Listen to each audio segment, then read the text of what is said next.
Hello and welcome to Miss Hannah Loves Grammar. In this video we'll be sharing some quickfire quotes on Mr. Birling from An Inspector Calls. But first let's remind ourselves of who he is and what he does across the play by J.B. Priestley. So, Mr. Birling is middle class. His social status is improved by him marrying Mrs. Birling, who is also very wealthy. Mr. Birling is quite happy about his daughter Sheila's engagement to Gerald Croft because he sees this as a great business opportunity. His business can merge with Croft's Limited, who actually up until this point, at the start of the play, have been competition. Mr. Birling is incredibly naive and arrogant. He believes war is impossible and that the Titanic is completely unsinkable. It's dramatic irony. We as the audience totally understand, by virtue of the fact this play was first performed in 1945, that that was not the case. And in fact, Mr. Birling is foolish. Mr. Birling is inordinately selfish. He thinks that community is stuff and nonsense. He does not believe in it and thinks that each man should be responsible for himself.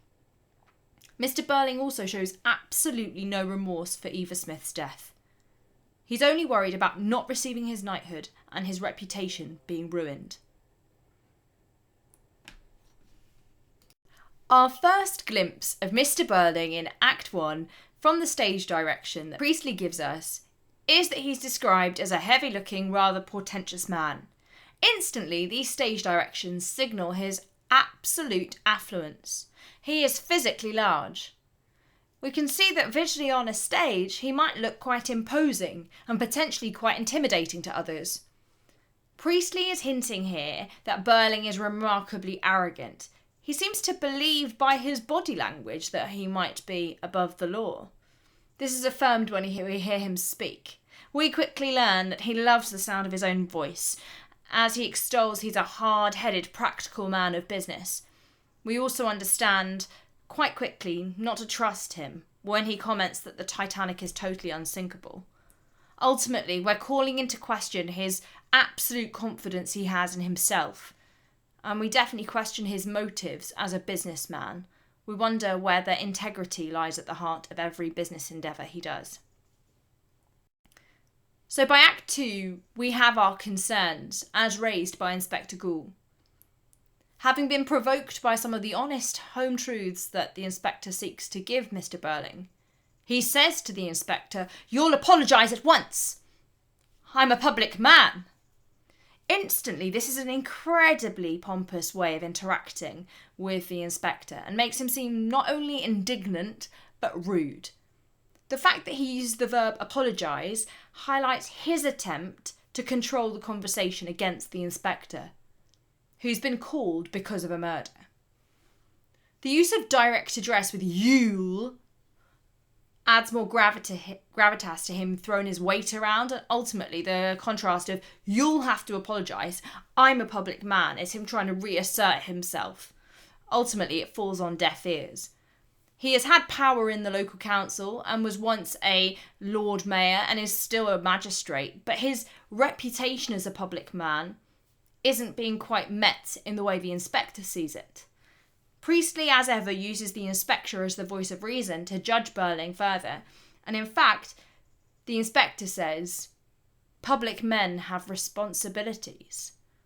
Instantly we realise that Mr. Birling falls foul of those responsibilities. He just has rights that refer to himself. The most disappointing moment for anyone who held on hope in the audience for Mr. Birling arrives in Act 3. At this point, he's reacting to the inspector and the whole notion of what's gone on in the house when he's trying to weigh up whether this is real or not. And he says to the others, "You don't seem to care about anything, but I care. I was almost certain for a knighthood in the next honours list." Instantly, there's a definite irony to the repetition of the verb care. He actually only cares about his reputation and himself. So the idea that he cares is really more selfish than it is the usual notion we associate with care. More than anything, it seems to me to mirror the insolence of a small child having a strop. It doesn't really sound like the man who's hard-headed and practical. It sounds like a selfish whim for what he wanted but didn't get. Once more, he's using direct address to really highlight his anger, and he really wants to instill upon others they should not be drawn into things that could be, damning to reputation. The fact he even manages to mention here the knighthood and the honours list seems not only grandiose, but it's delusional. It's almost this delusion of grandeur that he's something so special. He genuinely believes that he is that significant to the working life of the world and the nation.